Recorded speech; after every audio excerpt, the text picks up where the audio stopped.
咁成個底妝完成咗，我哋就發現咧，原來 Julia 兩邊面咧係有啲唔對稱嘅喎。係啦，咁佢呢邊係比較肥少少啦，即係佢右邊係比較肥。係啦，咁我哋可以稍微多些少嘅修容喺呢邊啦，咁另外嗰邊就可以稍微少啲啊。咁我哋畫完個底妝之後，咁我哋可以去翻呢個我哋嘅五官啦。我哋首先畫翻我哋條眉先啦。因為 Julia 佢本身有啲眉毛比較長些少，咁如果你唔想修啊或者可能咩嘅，咁我哋可以用翻一啲，譬如好似佢上面有一個組合嘅，佢上面有呢個好似一啲 gel 少少嘅嘢咁樣 creamy 些少嘅嘢，咁我哋將啲毛咧黐翻上去。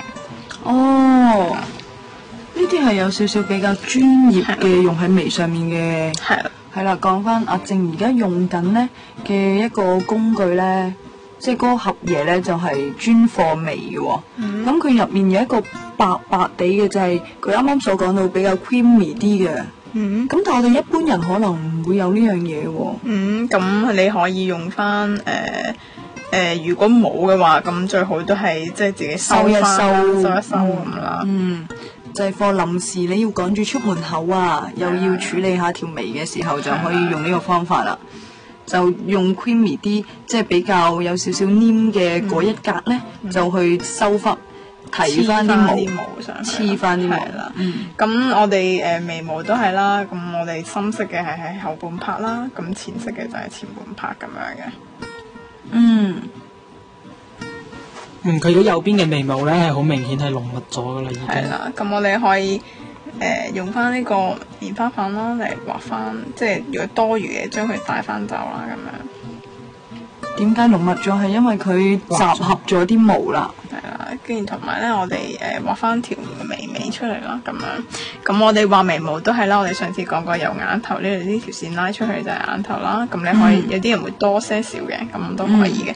咁另外啦，眼珠呢個鼻哥斜上去呢個眼珠就係眉峰啦，跟住嘴巴拉出去呢個係眉尾嘅。咁依家嘅人咧就眉尾就會越嚟越短嘅，唔知點解呢個趨勢就係咁樣，咁就可以迎合翻啦，咁個眉尾可以短翻些少咁樣。OK， 咁我哋依家輪到要畫呢個眼嘅部分，咁我哋喺眼嗰度咧上翻少少底啦，咁我哋例如好似呢啲咁樣嘅眼影膏咁樣，我哋可以打翻個底啦，咁可以令到個眼影咧更加貼啊。我哋直接畫落去啦，眯埋。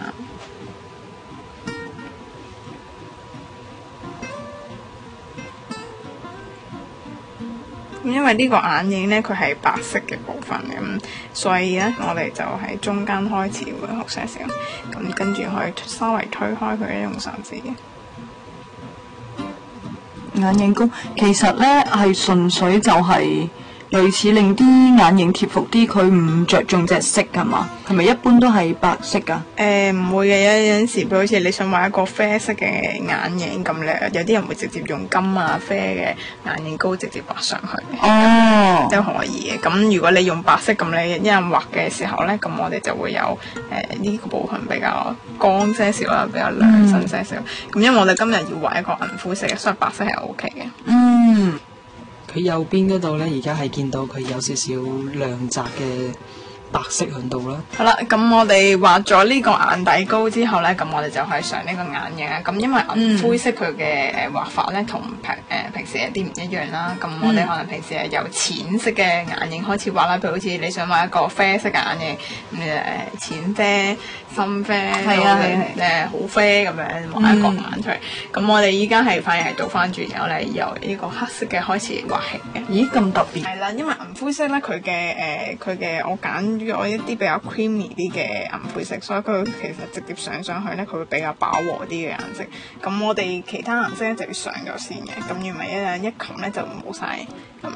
咁然後啦，我哋可以喺個手度睇翻啱唔啱個色啦，同埋剩低一啲多餘嘅粉啦，跟住再上落佢隻眼度嘅。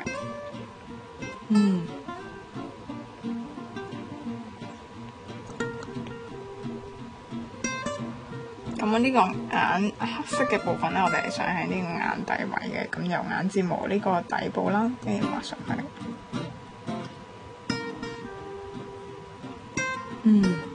你會想超過佢個雙眼皮定係點樣？我哋睇下。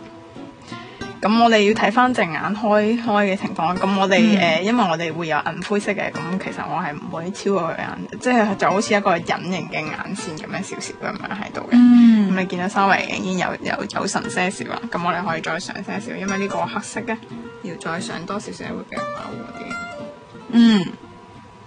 上呢個有冇嘢要注意咁樣㗎？咁我哋因為要係眼底啦，同埋比較細條啲啦，所以我哋揀嘅數咧係要細粒啲嘅呢個所謂嘅好細個嘅。咁我哋每次染完啲粉咧都係由眼底開始上起嘅。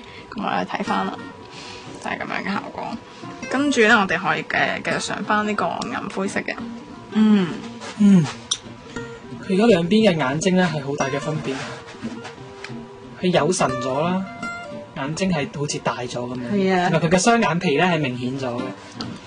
佢嘅眼皮都係非常之正嘅，就係一個非常明顯嘅雙眼皮。咁我哋依家畫翻呢個銀灰色啦，咁我哋可以選用翻呢一隻嘅顏色，咁可以做一個漸層嘅效果嘅。咁如果我哋用呢個眼影棒嘅話咧，就會比較實少少啦，因為佢係一個海綿嘅物體，咁佢上去嘅顏色會比較飽和啲，咁大家都可以選用嘅。咁喺呢個黑色同埋即係我哋要上嗰個位咧，做一個分界線。咁我哋要慢慢暈翻上去，即係唔好等佢分咗做兩層咁樣。而家就用緊一個比黑色淺少少嘅灰色，係啊，佢係一種銀色嚟嘅，係啊。咁我哋就有第二層啦。咁如果譬如好似如果你係上去日頭都已經化好咗個妝，咁你就可以唔需要畫得太大太誇張，即係好似我咁樣少少眯埋咁少少咁就可以，即係唔需要畫得太多，因為有啲人會畫到咁勁。咁咧夜晚你就可以。咁我哋最後咧就上一個銀色嘅。咁呢隻銀色咧佢係有少少 cream 少少嘅狀態嘅，即係唔會話好粉咁。咁我哋就係用一個掃仔啦，比較細些少嘅掃仔啦，去染些少嘅。咁同樣咧，擺上手你睇，佢係非常之顯色度，非常之高嘅。係喎。咁你咧就要將一啲多餘嘅拎走啦。咁我哋留翻些少拎埋，做翻一個效果出嚟。咁啊，我哋夜晚其實可以甚至誇張去到咧呢個雙眼皮嘅上邊嘅，咁你都係。咁你依家打開隻眼就稍微有少少光啦，跟住大隻眼又有神咁嘅狀態。咁其實係東方人咧畫得好嘅話，即係其實係好適合呢個顏色嘅。咁大家其實可以 try 下嘅。大家可以試下。你咁樣睇嘅時候咧，感覺上佢好似好誇張咁嘅，左邊同右邊好似好唔對稱咁樣啦。咁但係當佢擘大咗眼嘅時候咧，睇翻其實又係啱啱好，又唔會太誇張。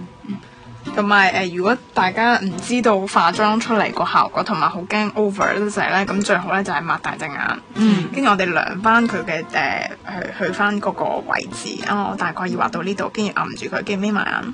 係啦，我原來要畫到呢度，咁樣就 OK 啦。咁樣其實可以做一個標記，即係如果你唔係咁熟手，或者可能一落手就喺嗰個咧，咁我哋可以用呢個方法嘅。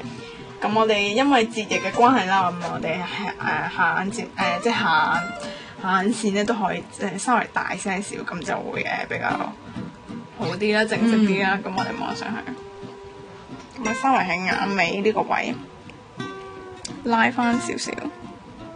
咁我係用呢個銀灰色嘅，即係唔係用純黑色嘅。帶翻些少，又係用啱啱嗰支掃啦，咁帶翻些少過嚟，咁就可以啦。